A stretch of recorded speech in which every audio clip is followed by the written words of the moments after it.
दूसरा प्रश्न, आपने कल कहा कि क्रोध को होशपूर्वक देखने पर क्रोध विलीन हो जाता है, लेकिन क्या कारण है कि काम वासना के उठने पर होश में भी उसकी प्रगाढ़ता बनी रहती?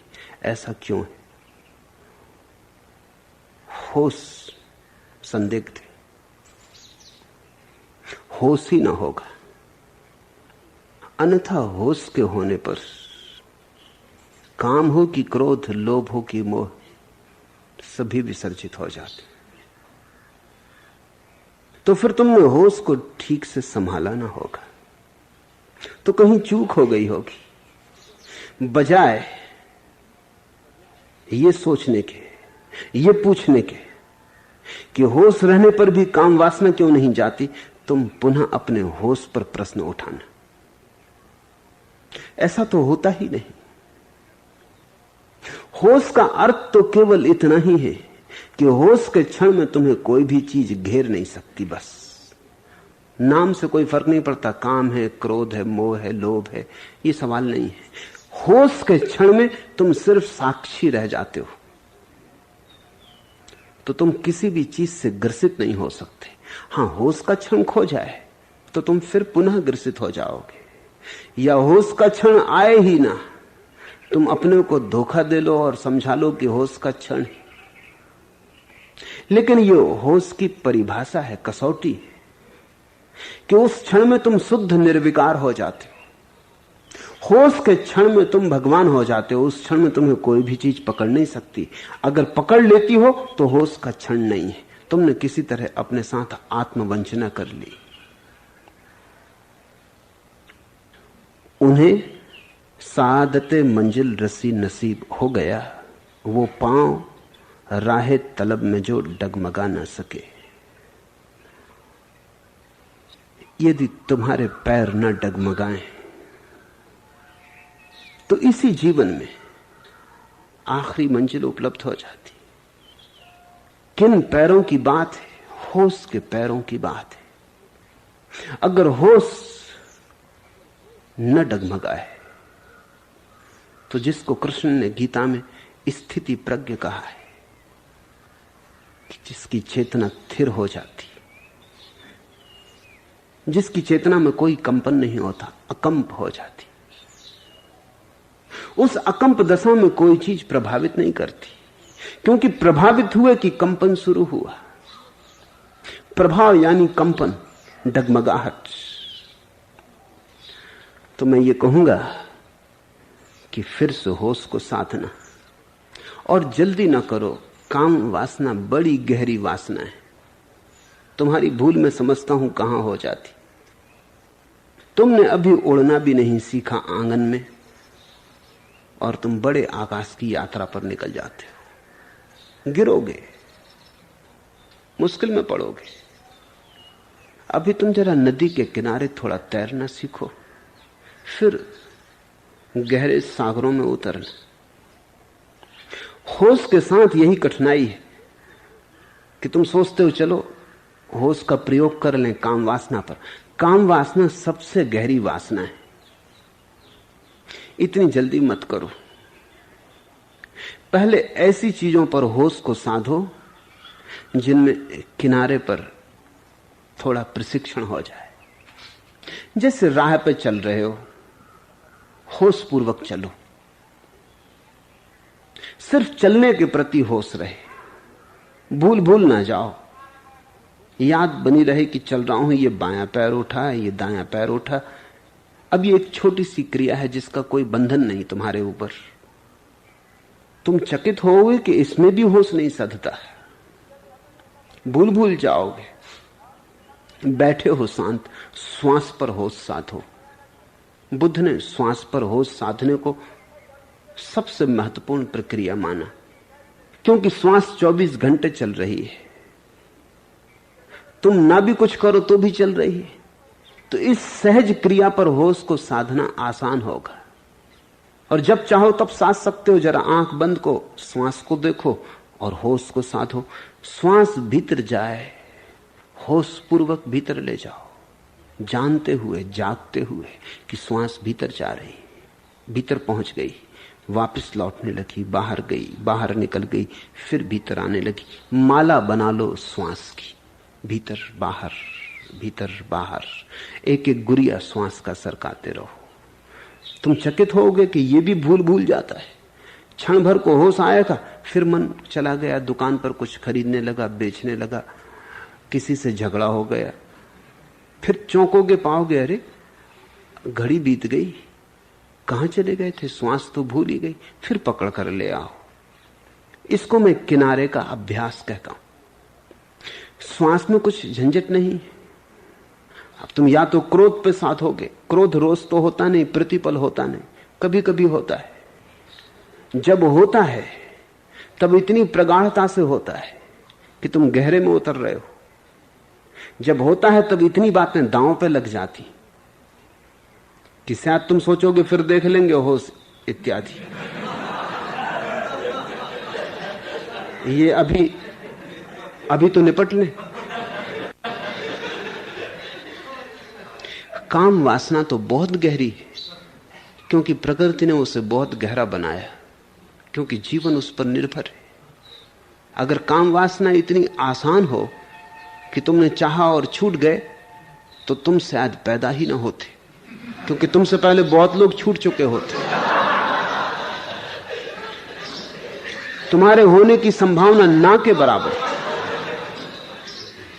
मगर वो तो तुम्हारे माता पिता, उनके माता पिता नहीं छूट सके, इसलिए तुम हो। तुम भी इतनी आसानी से न छूट जाओगे, क्योंकि तुम्हारे बच्चों को भी होना है। वो भी प्रतीक्षा कर रहे हैं कि ऐसे भाग मत जाना 20। जीवन बहुत कुछ टिका है काम वासना पर, इसलिए उसका छूटना इतना आसान नहीं है। असंभव नहीं है, आसान भी नहीं। और तुम्हारी ये भूल होगी अगर तुम इतनी कठिन प्रक्रिया पर पहले अभ्यास करो। ये मन की तरकीब है। मन हमेशा तुम्हें कठिन चीजें सुझा देता है, ताकि तुम पहले ही दांव में हार जाते हो। चारों खाने चित्त, फिर तुम सोचते हो छोड़ो भी, ये कुछ होने वाला नहीं। मन तुम्हें ऐसी दुविधा में उतारता है जहां तुम हार जाओ और मन जीत जाए। तुम्हारी हार में मन की जीत है। तो मन तुम्हें तरकीबें ऐसी बताता है कि तुम पहली दफा पांव उतारो नदी में कि डुबका खा जाओ, कि सदा के लिए भयभीत हो जाओ कि यहां जान का खतरा है, जाने ही नहीं। थोड़े बोधपूर्वक चलो। पहले ऐसी चीजों पर होश साधो जिनका कोई भी बल नहीं है। राह पर चलना, श्वास का देखना, कोई भी ऐसी चीज, पक्षी गुनगुना रहे हैं गीत, बैठ के शांति से उनका गीत सुनना। सतत होश रहे, इतनी बात है।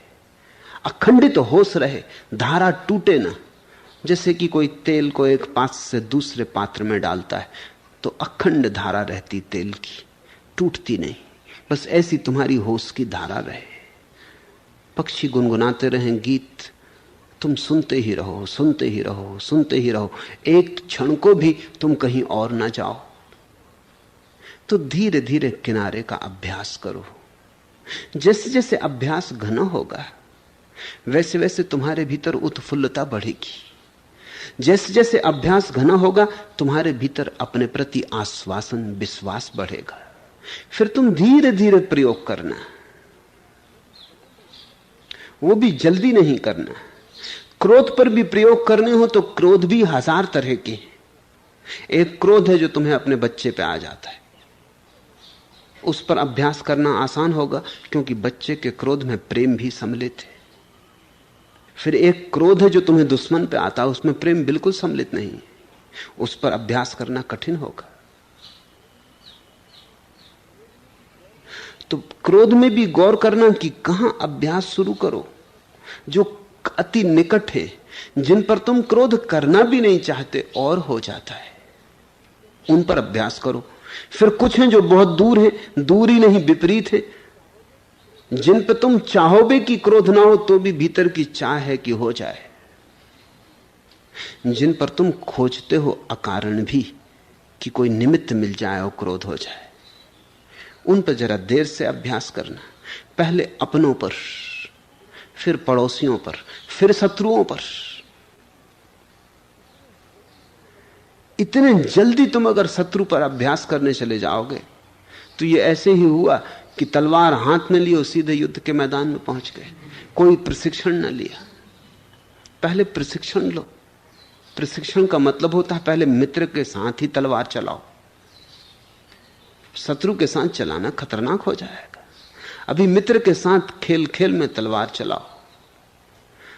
जब हाथ सध जाए, भरोसा आ जाए, सुरक्षा हो जाए, तब थोड़े आगे बढ़ना। ये मेरे अनुभव में आया है हजारों लोगों पर ध्यान के प्रयोग करने के बाद कि लोग जल्दी ही ऐसा कुछ प्रयोग करते हैं जिसमें टूट जाएं, ताकि झंझट खत्म, ताकि फिर अपनी वापस दुनिया में चले गए कि ये होने वाला नहीं, ये होता होगा किसी और को, कोई सौभाग्यशाली, कोई अवतारी पुरुष, कोई संत महात्मा, ये अपने से होने वाला नहीं। मगर तुम पहले ही इस तरह की कोशिश करते हो जिसमें कि पहले ही कदम पे हार हाथ लगे। ये तुम्हारे मन का जाल है। इस मन से सावधान। अगर तुमने क्रोध पर होश साधा तो क्या होगा? क्या कसौटी है कि क्रोध पर होश साधा? प्रमाण क्या होगा? प्रमाण यह होगा कि अगर क्रोध पर होश वस्तुतः सधा तो तुम क्रोध की जगह करुणा का आविर्भाव पाओगे। अगर करुणा पैदा न हो तो होश का धोखा हुआ, सधा नहीं। क्योंकि क्रोध की जो ऊर्जा है कहां जाएगी? तुम होश साध लोगे, लेकिन क्रोध में जो ऊर्जा पैदा हुई थी, जो शक्ति जन्मी थी, वो कहां जाएगी?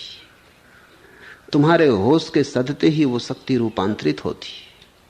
होश कीमिया है। होश तो एक प्रक्रिया है जिससे गुजर के शक्तियां रूपांतरित होती हैं। अधोगामी शक्तियां ऊर्ध्वगामी होती। तुम ऊर्ध्व रेतस बनते हो। जीवन की तरफ, नीचे की तरफ जाने वाली ऊर्जाएं ऊपर की तरफ ले जाने वाले पंख बन जाती। क्रोध पर अगर होश सधा, करुणा पैदा होगी। बुद्ध ने उसे कसौटी कहा है। अगर काम वासना पर क्रोध सदा, महान ब्रह्मचर्य का आविर्भाव होगा। तुम एक अनूठी ऊर्जा, शीतल ऊर्जा से भर जाओगे। तुम्हारे भीतर फूल ही फूल खिल जाएंगे। एक गहन संतोष, परितोष, तृप्ति तुम्हें घेर लेगी। बिना किसी कारण के तुम महासुख का अनुभव करोगे। ऐसा सुख तुमने संभोग में कभी नहीं जाना था। ऐसे सुख की शायद संभोग में बहुत दूर की प्रतिध्वनि मिली थी। अब तुम पहचान पाओगे कि अरे, संभोग में जिसे जाना था वो इसी महासुख की बड़ी दूर की छाया थी। जैसे हजार हजार पर्दों के पीछे से छिपी हुई रोशनी को तुमने देखा हो, फिर सब पर्दे उठ गए और तुमने रोशनी का साक्षात दर्शन किया। काम वासना में अगर होश जगेगा तो ब्रह्मचर्य का आविर्भाव होगा। जब मैं ब्रह्मचर्य कहता हूं तो तुम्हारे साधु सन्यासियों का ब्रह्मचर्य नहीं, जो जबरदस्ती काम वासना को दबा के बैठे। उनका ब्रह्मचर्य तो तुम्हारी काम वासना से भी बदतर और रुग्ण। जब मैं ब्रह्मचर्य कहता हूं तो मेरा मतलब है जिस चैतन्य में काम वासना होश की प्रक्रिया से गुजर गई और जहां अब कुछ भी दमन नहीं, जहां सब कूड़ा करकट जल गया, सिर्फ सोना बचा, जहां सारी कीचड़ कमल हो गई, तुम सुगंध से भर जाओगे। तुम ही नहीं भर जाओगे, दूसरे भी तुम्हारे पास उस सुगंध को, सुगंध के झोंकों को अनुभव करने लगेंगे। तुम्हारे पैर जमीन पर होंगे और जमीन पर नहीं पड़ेंगे। तुम रहोगे यहीं और कहीं और दूसरे लोग से जुड़ जाओगे। तुम जानोगे निश्चित रूप से, क्योंकि इतनी बड़ी घटना है, बिना जाने नहीं घटेगी। अगर लोभ पर तुम्हारा होश जागा तो तुम्हारे जीवन में दान का जन्म होगा।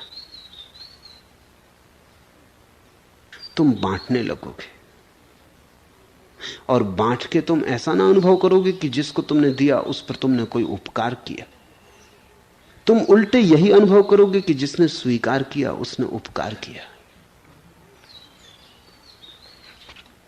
जो अंतर की आग, अधर पर आकर वही पराग बन गई। पांखों का चांपल्य सहज ही आंखों का आकाश बन गया।